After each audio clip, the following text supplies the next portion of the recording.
गाड़ी में पेल के ना जा। तहरा बहनी के गाड़ी में बैगन पेलो। सुन तेरा बहन तो भौजी का कहती है कि पतई पे पानी झाड़ के जा। तहार बहन तो भौजी अगर तहार भतार देख लीनू बैगन तहार गाड़ी में पेल देनू अटकले रह जाई। तो का हाल बा? आज हम फिर से बात कर ले बानी प्रमोद प्रेमी भाई। आज के वीडियो बहुत गाँव उठा बा। ऐसे कहल चाहते हैं कि वीडियो को पूरा तक बहुत मजा आई। तो वीडियो बनाने के बस एक ही मकसद बा, एक ही मकसद रहेला आप सभी को दिल से हंसाने के लिए, ना किसी को दिल को ठेस पहुंचाने के लिए। तो बिना कोनो लाना लहसुन के आज के वीडियो स्टार्ट करते हैं। मिले खाती हमारा से ससुरा में आइला।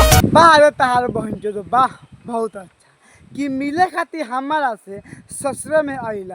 आज तो बहन चलो भौजी तारा खुश रह के चाही तो दुखी बारू। अच्छा भौजी साफ से बतावा, जब तार यार मिले आयल खा तो दुखी का बारू? हमरा के आगे खोल के बतावा तो तारा पटक के नु हम पेलम। जान जोई है पिया जानू ई का तू कइला। ए भौजी कसम से कहतानी हो, अगर तहार भतार जान जेनु तो इतना पहले दोनों गोड़ा के कि दोनों गानू फाड़ के खून निकली। कसम से कहतन भाई ना ये सार के हिम्मत देखो कैसे भौजी के नजर में आके भौजी से मिलता। आ भौजी कहती है का करेला तार बहन चलो भौजी बात करके बोला ले लू हो। अब यार पहले खातिर यार बता माना करता रू। ए भतार ए भैया जी ए मौगी के इतना पहले नु कि सामाने फाट जाए। खाती हमारा से ससुरा में आइला। देखा भाई ये बात सुनला के बाद में तोनी के भौजी के पटक के पहले के मन ना करता।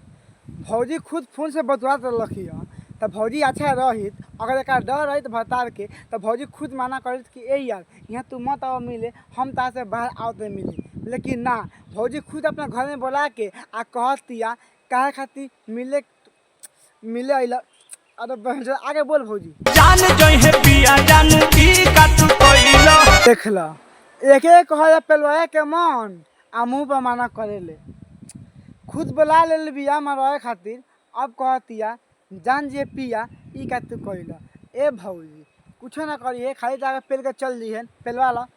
तार बहिन चोदो लोगन यार से नजर में प्यार करके भतार के छोड़ के यार से ससुर मरवाओ तो लोगन जा हमें भतार नहीं खे मतलब पकड़ लिया दोनों के ऐसा पिलाई कर। तार बहिन चोदो लोगन सब प्यार कर छूटे ई का रे बहन चोद कुआं रहे प्यार कर ले तो ठीक बा। अब शादीशुदा हो गए बारे तो भूल जो बहन चोद। ऐसे नहीं मत हार के जा।